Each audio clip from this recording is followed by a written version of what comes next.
এই ভ্যান, এই এই এই যে এই এই ভ্যান, দাঁড়াও দাঁড়াও, এই দাঁড়াও।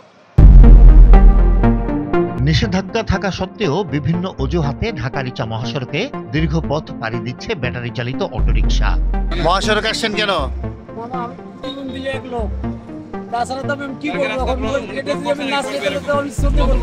কোথায় যাবেন আপনারা? সিআরপি কাগজ আছে সাথে? স্টক করলে তো যাই হাসপাতালে, সিআরপি তে তো না। মহাসড়কে কেন আসছেন?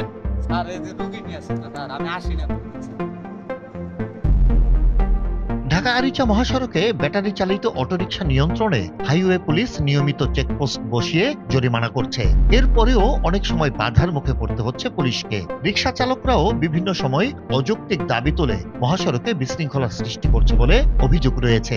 ওই অটো রিকশা করে কটা আনারস নিয়ে আসবার লাগছিলাম, তাই এই রাস্তা সাইডের থেকে ধর অল্প কটা মাল তো, যার কারণে এই অটোটা হাতাইছি।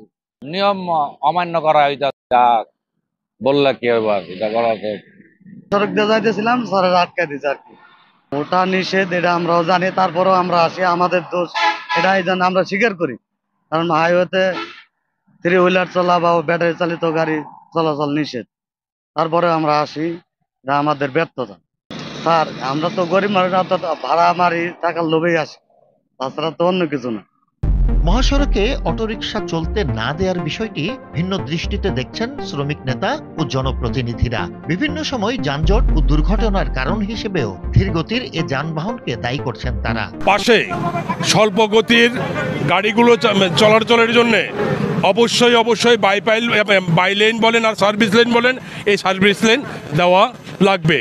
এইটা লাগবে এই কারণে যে 60 লক্ষ সরাসরি শ্রমিক এবং তাদের উপরে নির্ভরশীল হলো 2.5 কোটি তার পরিবার। তো ওনারা আসলে ধরে, ওনাদের তো রাইট আছে, বরং আমাদের যে প্রবলেমগুলো হয় হাইওয়ে রাস্তায় অনেক সময় গাড়ি পাওয়া যায় না, সেই অটোগুলো নেওয়া হয়।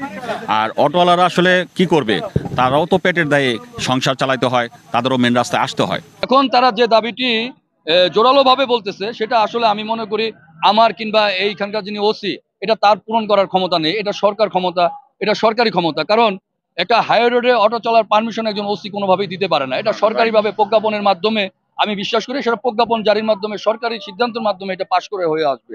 এখন এটা নিয়ে যদি কোনো প্রকার বিশৃঙ্খলা করে বা কোনো প্রকার এটা যদি কেউ এটা উস্কানি দিয়ে এটা গন্ডগোল করার চেষ্টা করে, এটা আমি মনে করি এটা যৌক্তিক না।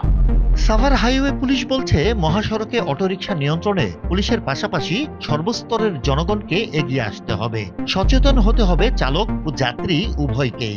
হুইলার বিশেষ করে যেটা ব্যাটারি চালিত, এমন একটা যান, এমন একটা পরিবহন, এর থেকে ঝুঁকিপূর্ণ পরিবহন মহাসড়কে আর কিছু হতে পারে না।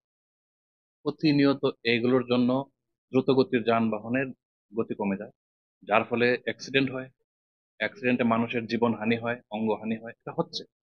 এখন এই অটো যদি নিয়ন্ত্রণ করতে হয় বা অটোরিকশা যদি আপনার এটাকে মহাসড়কে যে আইন আছে, বিদ্যমান আইন, এই আইন অনুযায়ী তাকে মহাসড়কে উঠতে বাধা দিতে হয় বা না উঠতে দিতে হয়, তাহলে যে কাজগুলো করা দরকার সেটা হলো উভয় পক্ষের সচেতনতা।